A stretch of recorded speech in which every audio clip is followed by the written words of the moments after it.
today's job is working on the Ford Focus ST, which is my daily driver, and I'm going to be replacing the full front struts. Recently I'd actually changed the front brake disc, low control arm and the front drop links, but I actually am going to be also changing the inner and outer tie rods at the same time.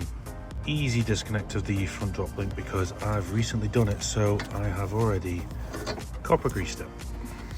Little bracket on the left hand side, just an 8mm knot holding on the brake hose, rear 15mm on the back of the strut.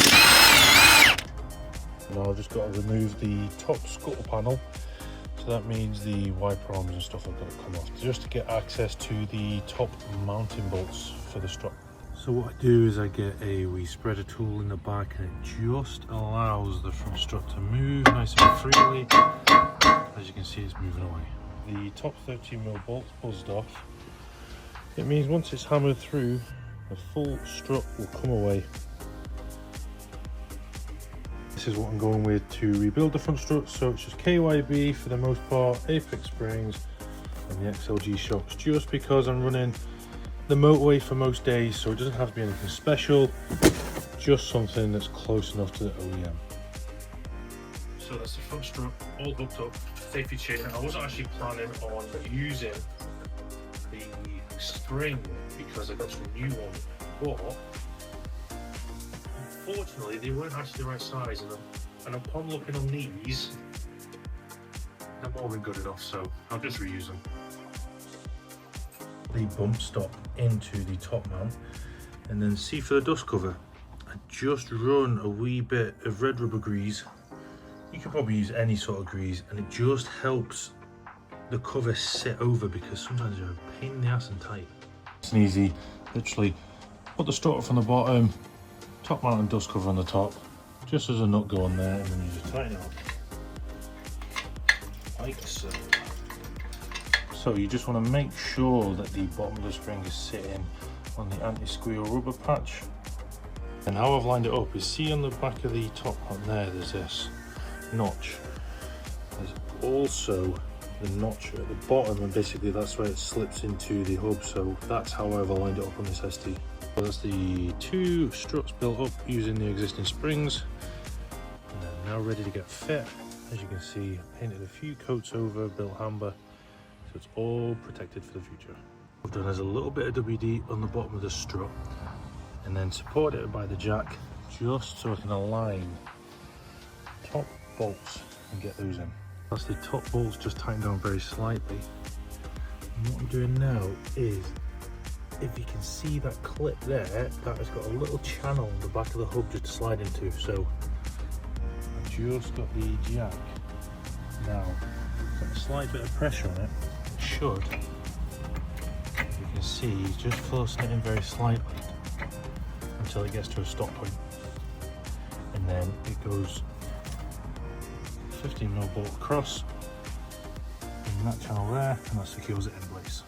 The thing I will add is using a bit of copper grease on all the bolts and stuff makes life so much easier, especially if you ever have to go in there at a later date.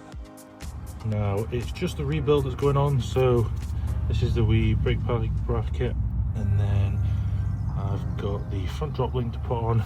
What I have done is there's a wee like top mount damper that literally sits on the bottom of the strut there. The bushes were great, but you're quite expensive actually from Ford, and no one did an aftermarket part, so just wire brush them, give them a coat of Hammerite paint to stop the rust, and then hopefully it'll see it right for a good few years.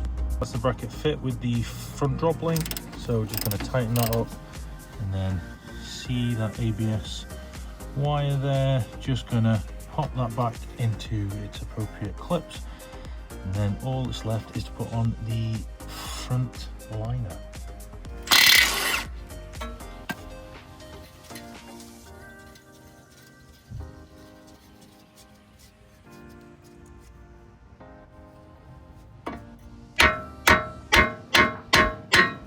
So what I've done is I've removed the boot, so it gives me access to the inner tie rod. On these STs there seems to be a sort of plastic retaining clip, must be to stop it from unscrewing. but I just pop that off, and then underneath there's a small gap between the low control on the subframe, and I just got a pair of locking mole grips and whipped it off. Boot off, pair of mole grips, and off it spins. Sorted. New inner tie rod installed, and the actual new one has a 32mm section on the rear, so you can actually tighten it up so much easier than getting the old one off. I swapped over the boot from the old tie rod and then refitted it, and that is the new one, all done and dusted. Pretty much the last thing I'm going to do is actually use wax oil. Use Lanagard, you can use anything really wax oily.